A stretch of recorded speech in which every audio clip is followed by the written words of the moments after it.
Hello, dear listeners. Welcome back to The Silent Storyteller. If you enjoy chilling tales before bedtime, don't forget to subscribe, give this video a like, and share your thoughts in the comments.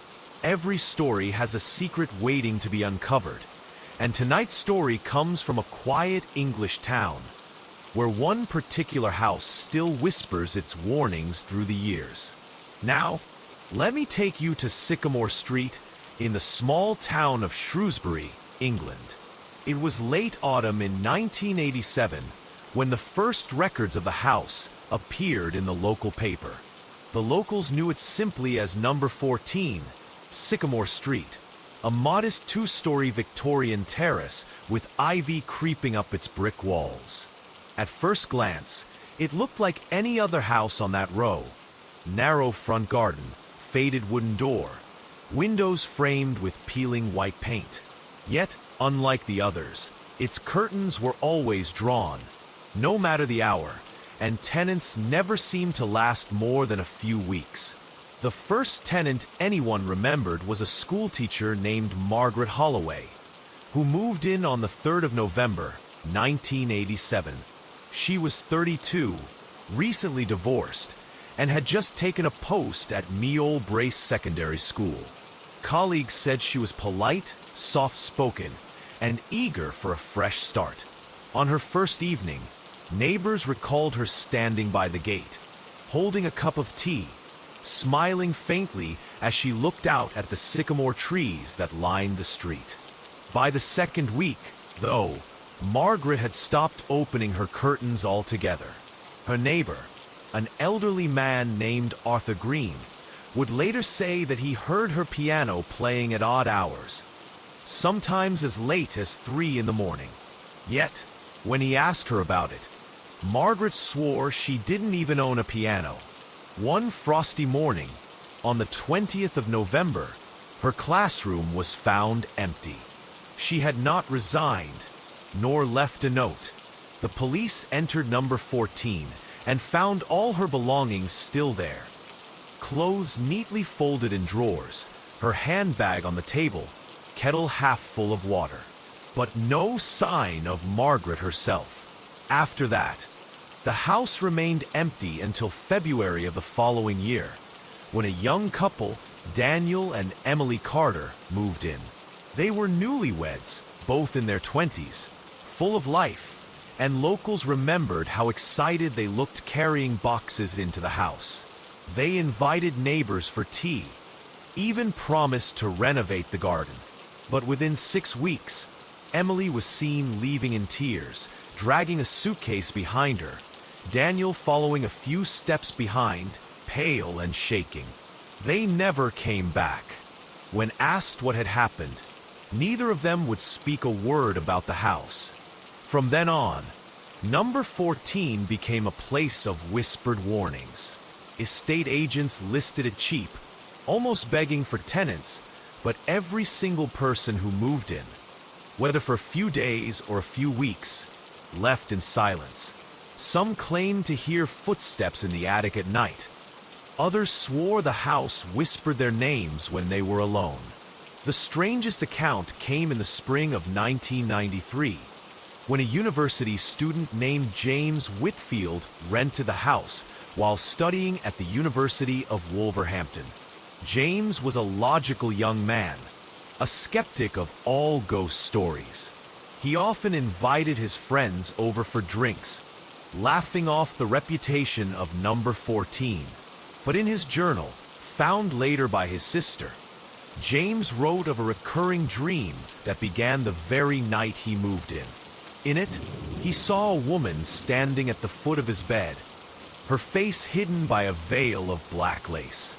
She never moved, never spoke, just stood there, night after night, until James would wake drenched in sweat. On the 12th of April, 1993, James's friends came by to visit and found the front door ajar. The house was silent, every light switched off, though it was still early evening. His books, his jacket, even his half-finished essay on the desk were all untouched. But James himself was gone, vanished without a trace, just like Margaret before him. Neighbors started avoiding the street altogether after dark. Even passing number 14 made some feel an icy chill sweep across their skin. Arthur Green, the old neighbor who had once spoken to Margaret, moved away in 1995 after claiming he saw a face at the upstairs window, though the house had been unoccupied for nearly a year. By the late 1990s, the property had changed hands so many times that no one could keep count. It was said that one landlord, a man named Peter Langley, stopped renting it out entirely, admitting privately to a neighbor that whatever is in that house doesn't want anyone there longer than a month. And yet, despite its reputation, the house still stands today. Number 14. Sycamore Street remains part of the row, ivy still climbing its bricks, its curtains forever drawn. Estate records show it has never been demolished, never renovated. Every few years, someone new tries to live there, perhaps not believing the stories, or simply desperate for a cheap home. But as history has shown, no one has ever stayed more than once. The house keeps its secrets. When winter settled over Shrewsbury in January 2001, number 14, Sycamore Street had already been empty for nearly 5 years. Its windows were clouded with dust, the letterbox stuffed with forgotten leaflets, and the narrow front path lay cracked with weeds pushing through. Children on the street often dared one another to touch the door, but few made it further than the iron gate. Local legend by then was firm. You could walk past the house, even glance at it from the safety of the pavement, but stepping inside meant you would not last. That year, the house found another tenant. Her name was Caroline Reeves, a 39-year-old nurse from Birmingham who had recently accepted a position at the Royal Shrewsbury Hospital. Caroline was practical, sensible, and by no means wealthy. When her letting agent mentioned number 14, she was hesitant. She had heard the stories, of course. Her colleagues had laughed at the idea of her moving there. But the rent was shockingly low, almost half of anything else in the area. She signed the papers on the 14th of January, determined to make it work. At first, the house seemed only old and neglected.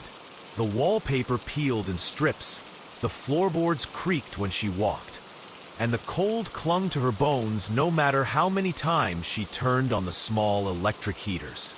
Still, she unpacked her belongings carefully, placing family photographs on the mantelpiece and setting her books on the shelves. The first evening passed quietly, though she noticed how still the air felt inside, as if no breath of wind could reach the rooms. By the third night, Caroline began to wake at precisely 2:17 a.m. Each time, she would hear faint tapping from somewhere above, rhythmic but uneven, like fingernails against wood. She told herself it was the old house settling, or perhaps a loose branch brushing the roof.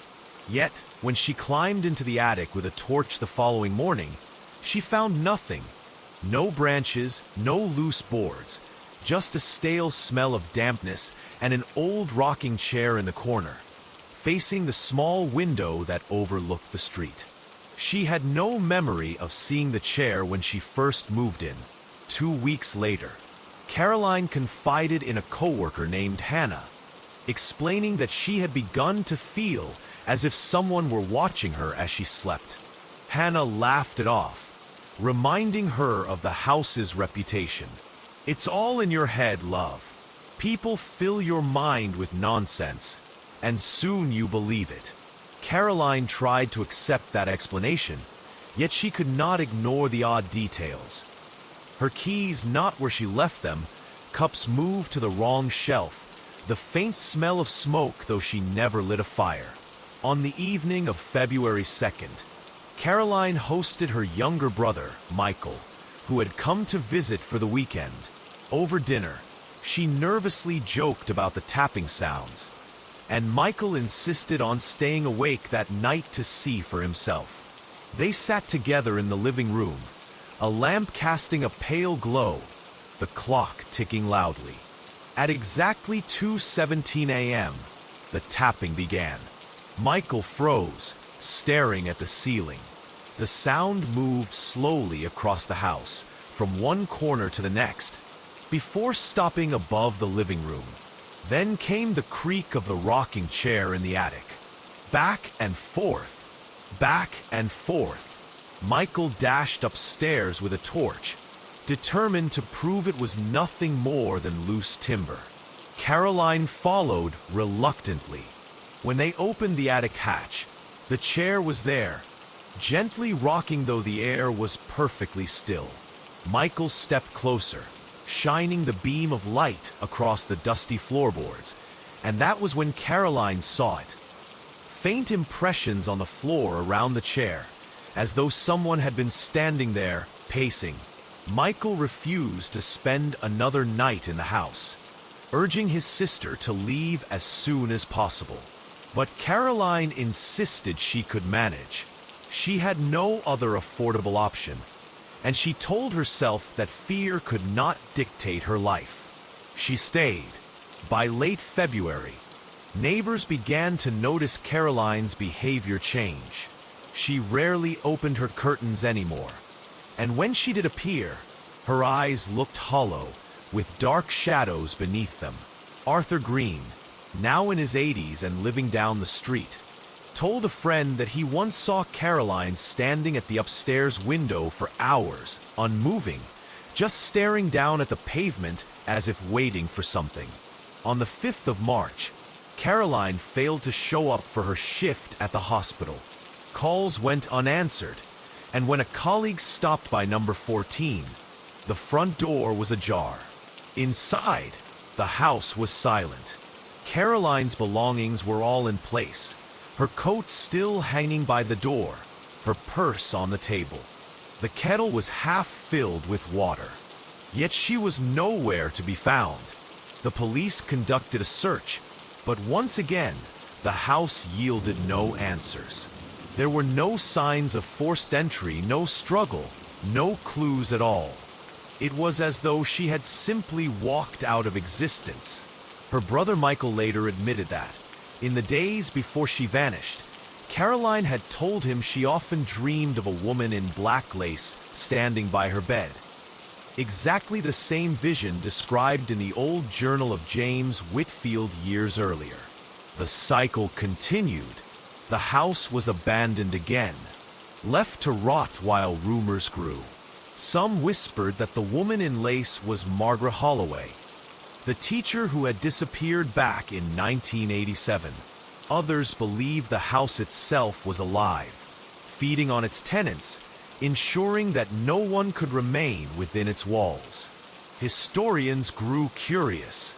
In 2008, a researcher named Simon Kerr began investigating the history of the land on which Sycamore Street was built. He discovered that long before the Victorian terraces were erected, the area had been farmland. Records from the 1700s told of a small cottage that once stood there, belonging to a woman accused of witchcraft named Eliza Harrow. In 1723, she was said to have been dragged from her home and executed after several local children fell ill under mysterious circumstances. Her cottage was burned to the ground. According to Kerr's research, the terrace houses were constructed directly over the ruins, with number 14 believed to sit on the very spot where Eliza's cottage once stood. The last entry in Kerr's notes, dated 2010, stated that he intended to spend a night inside the house himself to gather first-hand evidence. He never published again. To this day, number 14, Sycamore Street remains uninhabited. The estate agency keeps its file locked away, yet every few years it surfaces with a new listing, always at a suspiciously low price. A handful of tenants have tried since 2010, though never for more than a few weeks. Their names are hard to trace, their accounts even harder. Some leave in silence, refusing to explain. Others vanish altogether. Neighbors still say the curtains move at night, though the house is empty. Passers-by sometimes hear faint piano notes drifting from within, despite there being no piano inside. And at exactly 2:17 a.m., if you are unlucky enough to be walking Sycamore Street, you might see the rocking chair silhouetted in the attic window, gently swaying back and forth. The house waits, always waiting. In the autumn of 2022, number 14, Sycamore Street returned to the market once more. The estate agent did not mention its history, of course. On paper, it was simply a two-bedroom Victorian terrace in need of modernization, offered at a price so low it caught the attention of a young man named Oliver Grant. Oliver was 27, recently graduated with a degree in architecture, and working for a firm in Shrewsbury that barely paid enough to cover rent in the city center. He was practical, logical, and believed more in cracked foundations and faulty wiring than in old wives' tales. When he viewed number 14 on a drizzly October morning, he saw a challenge, not a warning. The house was indeed tired. The wallpaper peeled in strips, the air smelled faintly of damp, and the kitchen sink had a slow leak. But Oliver saw potential. He imagined restoring the wooden floors, repainting the walls, even building a study in the attic. He signed the lease on October 12, 2022, feeling triumphant that he had secured a home for less than half what his colleagues paid.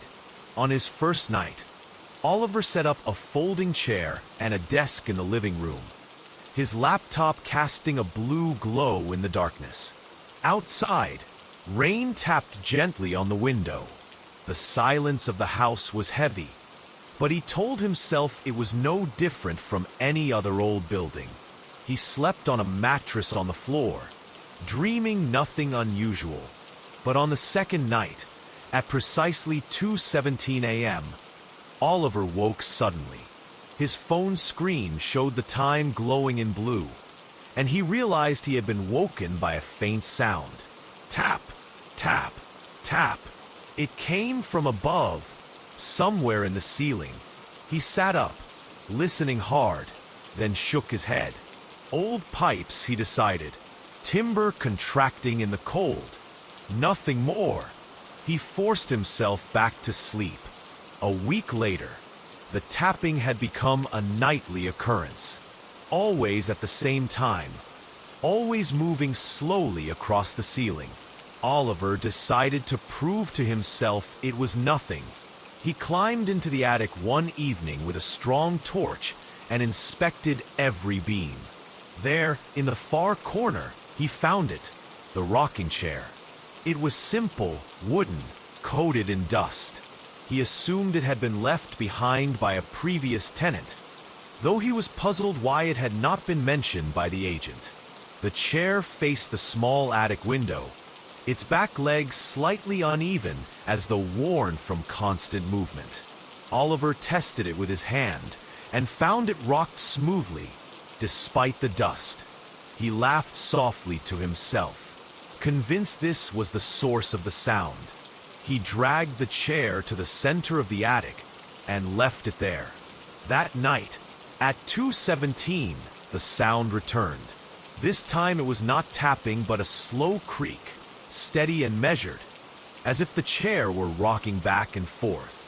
Oliver lay awake, his body stiff with unease, listening to each groan of wood against the floorboards above him. By early November, Oliver had grown pale, his eyes shadowed from lack of sleep. His colleagues noticed his distracted manner, how he jumped at small noises, how he seemed reluctant to leave his flat after dark. One afternoon, during lunch, a colleague named Sarah asked if he was all right. He almost told her everything, but stopped. He was not ready to admit he was afraid. Instead, Oliver began researching the history of the house in quiet hours at the library. That was when he found the name Eliza Harrow. According to local archives, Eliza had lived on that very plot of land in the early 1700s. Accused of witchcraft after several children fell ill, she had been dragged from her cottage and executed in the town square. Witnesses wrote that she cursed the villagers with her last breath, promising that none would find peace on the soil where her blood had been spilled. Her cottage was burned to ash, yet her name persisted in local superstition for decades. The rocking chair, Oliver learned, bore resemblance to a description from a witness statement. Eliza had been known to sit by her window in a wooden chair, humming to herself as she sewed by candlelight. It chilled him to think that the chair in his attic might somehow be the same, preserved across centuries. As November deepened, Oliver's dreams grew more vivid. Each night he woke at 2:17, heart pounding, certain he had been watched. He began to dream of a woman in black lace, standing at the foot of his bed, her face hidden, her stillness unbearable. Each time he woke, the house was silent, but the air felt charged, as though someone had only just stepped out of the room. One evening, determined to fight back against his fear, Oliver set up his phone to record during the night. He placed it on the desk, camera facing his bed, and tried to sleep. The following morning, he scrolled through the footage with weary eyes. For the first 2 hours, nothing moved.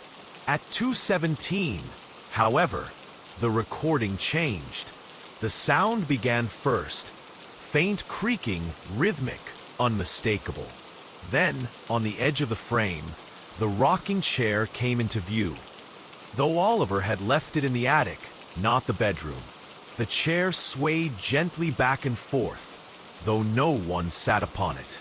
At one point, the camera flickered, and for a single frame, a figure appeared, a woman in black lace, standing motionless. Then the screen went dark. Oliver deleted the recording immediately. He told himself it was a trick of the light, a glitch, a fabrication of his imagination. But deep down, he knew it was real.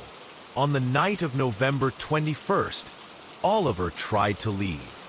He packed a bag, locked the front door, and walked toward the train station under a sky heavy with mist. Yet as he reached the end of Sycamore Street, his legs faltered. He turned, almost without will, and looked back at the house. Its curtains were drawn, but he thought he saw the faint outline of someone standing in the upstairs window. The figure lifted a hand, beckoning. Oliver dropped his bag and ran, not away, but back toward the house.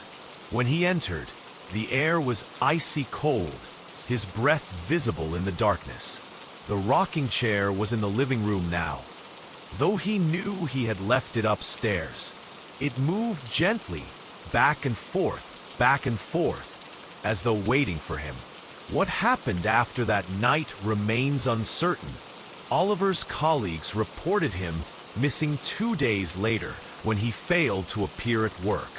Police found the front door of number 14 ajar, his belongings scattered, the bag he had packed still on the floor. There were no signs of struggle, no fingerprints, nothing unusual, except for the rocking chair, which stood perfectly still in the center of the room. The file was quietly closed after several weeks, yet whispers spread once more through Shrewsbury. Another tenant gone, another life swallowed by the house on Sycamore Street.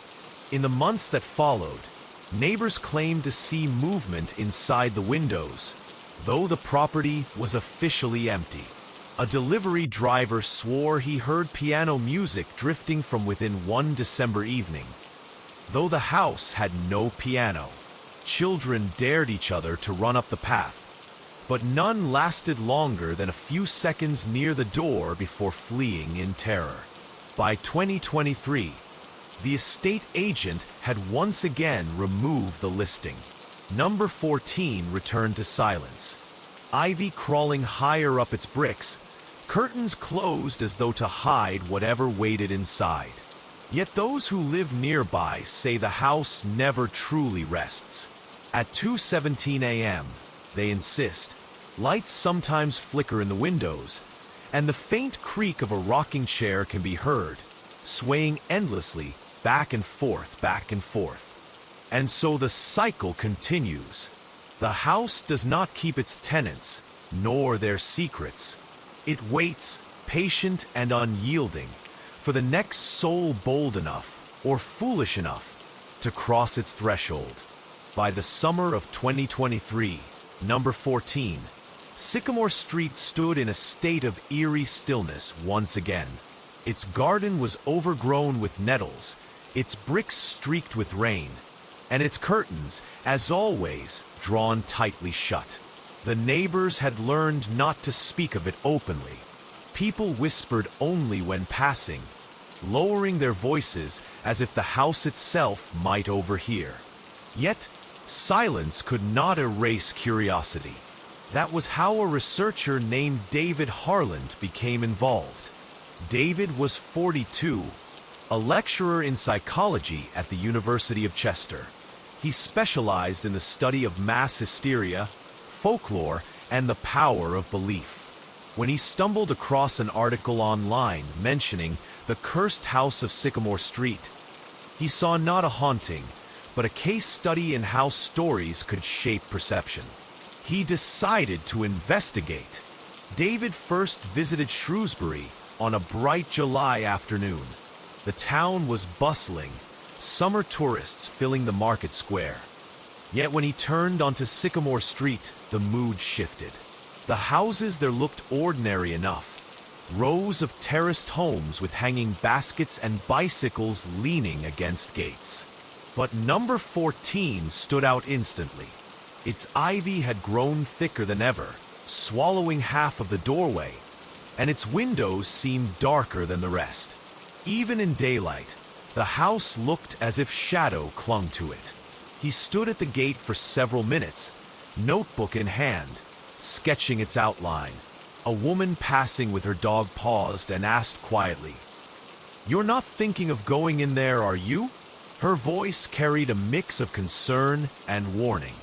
David smiled politely. Just a study of folklore. Houses like this collect stories, but stories aren't the same as truth. The woman shook her head. Truth or not, people vanish in there. Don't say I didn't warn you. She walked on, pulling her dog sharply away from the gate, as though the animal refused to go near.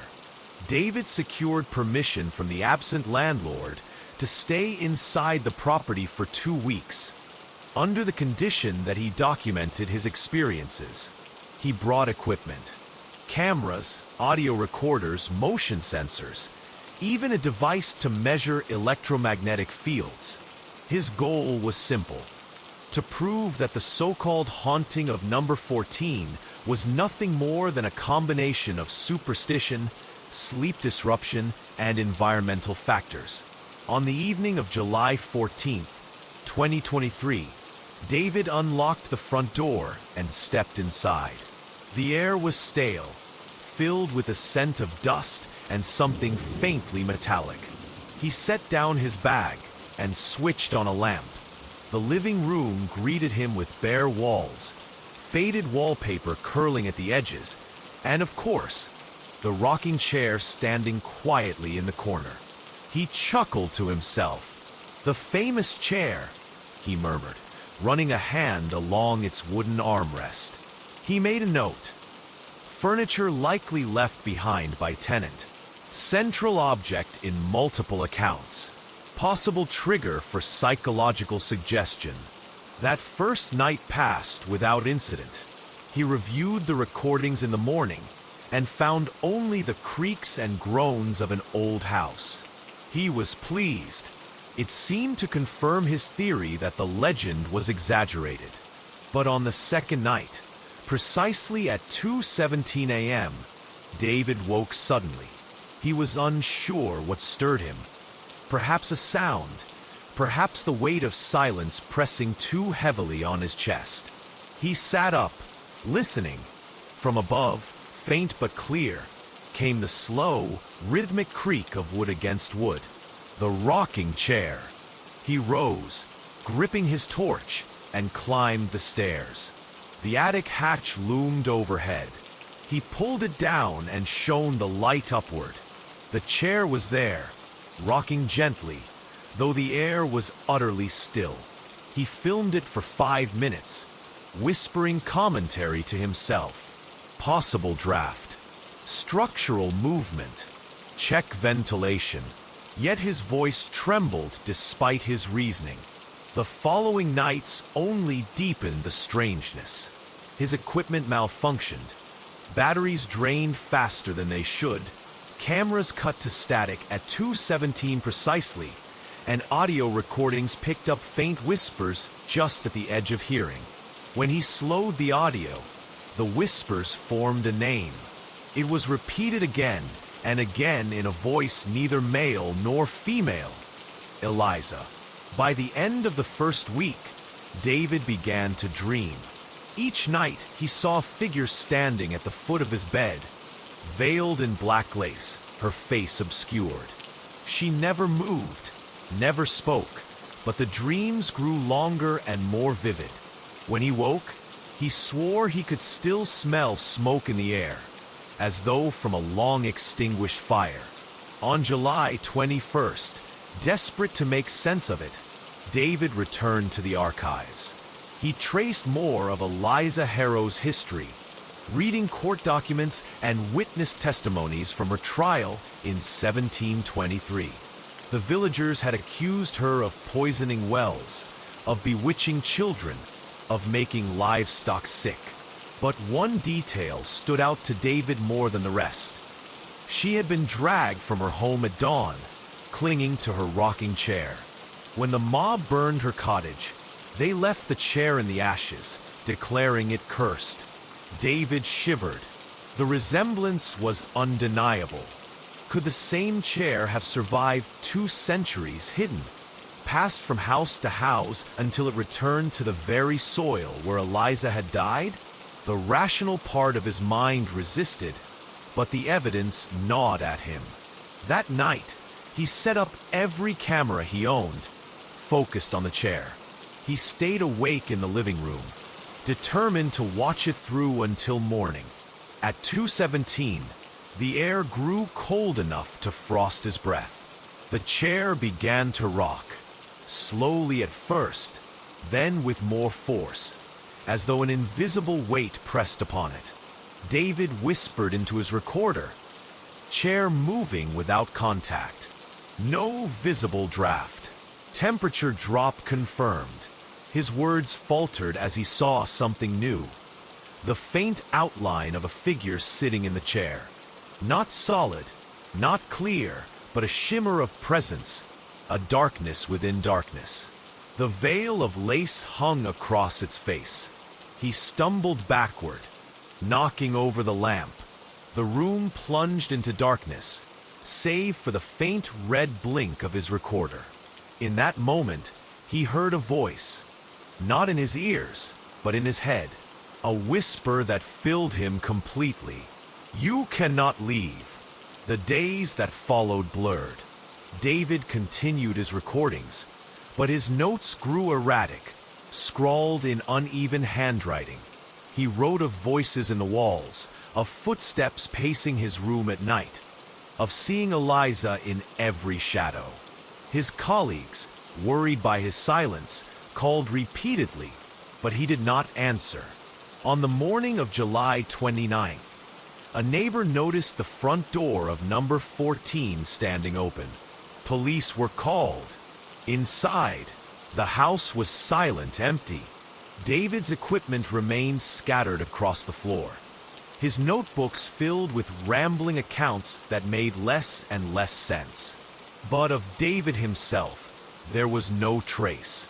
The official report listed him as missing, another name added to the long, grim history of number 14. And yet, the recordings he left behind told more. On the final tape, timestamped 2:17 a.m. on July 28th, his voice is audible. He is breathing heavily, whispering, "She's here. She's closer tonight. I can feel her standing right behind me." There is a long pause, then the sound of the chair creaking violently. David gasps, a scream echoes, and the tape cuts abruptly to silence. That was the last anyone heard of him. The house remains. Waiting, always waiting. The truth is, no one ever managed to explain the strangeness of that house on Sycamore Street. The neighbors grew old watching new tenants come and go, their belongings packed in hurried boxes, their faces pale with exhaustion or fear, their eyes avoiding questions they didn't dare answer. Some whispered about curses, others about restless spirits, and a few even suggested that the house itself was alive, listening, waiting, feeding on the lives that briefly filled its empty rooms. Yet despite all the warnings, someone new always arrived. A young couple with dreams, a solitary student seeking cheap rent, or a family trying to start fresh. They entered with hope, and within weeks, sometimes days, they were gone, leaving behind a silence heavier than before. As of today, the old Victorian still stands. The garden remains overgrown. The paint peels from its wooden frame, and the windows glimmer faintly at night as though eyes were watching from within. No one stays there for long, but still, the door opens again and again. Perhaps one day, someone will uncover the truth of what dwells inside. Until then, the house on Sycamore Street remains what it has always been. A place that no one ever stayed in twice. So, if you ever find yourself walking down Sycamore Street late in the evening, and you feel the pull of that silent house, remember the stories, remember the warnings, and ask yourself, would you dare to step inside?